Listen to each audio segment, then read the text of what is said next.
जब कोई जन्म लेता है उसको शरीर, धन, जमीन, मकान आदि सभी चीजें मिलती है और जब मर जाता है, शरीर अपना त्याग देता है तो यह सभी चीजें यहीं छूट जाती है। इस बात से यह सिद्ध होता है कि शरीर आदि सभी वस्तुएं अपनी नहीं है, यह हमें मिली हुई है। जैसे कोई मनुष्य काम करने के लिए ऑफिस में जाता है तो उसे कुर्सी, मेज, कंप्यूटर, लैपटॉप आदि वस्तुएं काम करने के लिए मिलती है, घर ले जाने के लिए नहीं। यह सब जानते हुए भी मनुष्य अनजान बना रहता है और जो चीज अपनी है ही नहीं उन पर अपना हक जमाता है। आज की जो कहानी आप सुनेंगे, इससे आपको अपने जीवन की एक सच्चाई का पता लगेगा जिससे व्यक्ति हमेशा अनजान बना रहता है। इससे पहले कि कहानी में आप खो जाएं, कहानी में आप लीन हो जाएं, इस चैनल को प्लीज सब्सक्राइब कर लीजिएगा और हम कहानी की तरफ बढ़ते हैं। एक बार की बात है, एक नगर में एक विख्यात महात्मा थे। दूर दूर से लोग उनके प्रवचन सुनने के लिए आते थे। एक बार किसी गांव में प्रवचन देने के लिए महात्मा जी गए थे। उनका प्रवचन समाप्त हो गया था। सभी लोग वापस अपने घरों को जाने लगे थे, लेकिन एक युवक था जिसने महात्मा जी की बातों को बड़े ध्यान से सुना था। जब सभी लोग वहां से चले गए थे तो व्यक्ति महात्मा जी के पास गया और महात्मा जी से बोला कि का प्रवचन बहुत ध्यान से सुना है और आप पे कुछ संदेह है। आपने कहा है कि इस संसार में कोई किसी का नहीं है, लेकिन मुझे मेरे बच्चे बहुत प्यारे हैं। मेरी एक पत्नी है जो मुझे बहुत प्यार करती है। वह पतिव्रता है, वो मेरे लिए कुछ भी कर सकती है। महात्मा जी ने कहा, बच्चा इस दुनिया में कोई किसी का नहीं है। कौन किसकी स्त्री, कौन किसका बच्चा। लेकिन वह आदमी नहीं माना तो महात्मा जी ने खुद से कहा, यही पास में मेरी कुटिया है जहां मैं रहता हूं। तुम मेरे पास लगातार 15 दिन तक आना। मैं तुम्हें यह समझा दूंगा कि इस दुनिया में कोई किसी का नहीं है।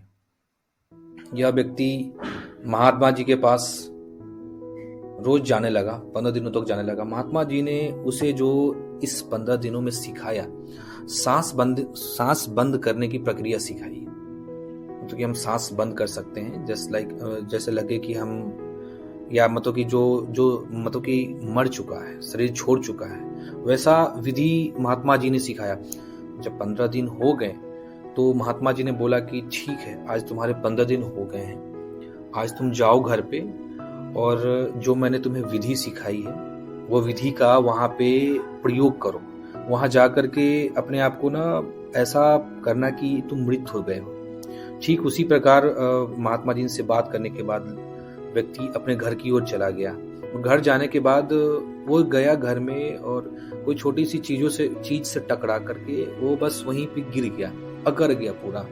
सारे लोग परेशान, घर वाले जितने थे सारे परेशान, पत्नी, बच्चे, पूरा एकदम हाहाकार मच गया। फिर डॉक्टर को बुलाया गया। डॉक्टर ने चेक किया, डॉक्टर ने उसकी नब्ज टटोली तो देखा कि ये व्यक्ति तो मृत है। तो डॉक्टरों ने उसे मृत घोषित कर दिया। अब तो जो घर में सिचुएशंस थी, सब रोने लगे। सारे आस पड़ोस के लोग आए, सोचने लगे कि अब क्या, कैसे, अभी तो सब कुछ ठीक था, अभी एक साथ क्या ऐसा हो गया कि ये तुरंत मृत हो गया। फिर उसके बाद लोगों ने, जो आस पड़ोस के लोग थे, उसे ले जाने के लिए, आगे ले जाने के लिए, जो शमशान में ले जाने के लिए पूरी व्यवस्था करने लगे। उस व्यवस्था के लिए जब वो उसके शरीर को दरवाजे से बाहर निकाल रहे थे तो बार बार उसका जो शरीर अकड़ा हुआ था तो बार बार उसका दरवाजा से ना शरीर टकरा जा रहा था। तो लोग बड़े परेशान थे कि कैसे इस शरीर को दरवाजे से बाहर निकाला जाए कि इसका अंतिम संस्कार हो। तो किसी को कुछ समझ नहीं आ रहे थे। आस पड़ोस के लोग बड़े परेशान हो गए कि इसका समाधान क्या होगा। फिर लोगों ने ये सोचा कि जो दरवाजा है जिसके कारण परेशानी हो रही, हम इस दरवाजा को ही तोड़ देते हैं। तो जब सारे पड़ोस वाले लोग गए सामान लाने के लिए, दरवाजा तोड़ने के लिए, तो जैसे ही दरवाजा तोड़ने के लिए गए तो पत्नी वहां से उठी, चिल्लाई, रुको, दरवाजा मत तोड़ो। सब रुक गए। तो फिर ये बॉडी, ये जो शरीर है, ये कैसे बाहर जाएगी, कैसे इसका अंतिम संस्कार होगा। तो उसकी व्यक्ति की पत्नी ने बताया कि रुको मैं कुछ करती हूँ। वो गई अंदर और एक अंदर से ना एक गरासा होता है, गरासा लेकर आई।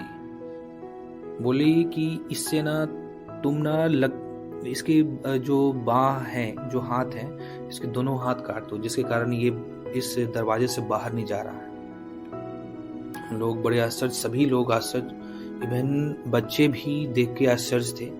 लेकिन उसने जैसे ही बोला ये अब करना क्या था, शरीर को तो बाहर निकालना था और दरवाजा तोड़ने भी नहीं दे रहे थे।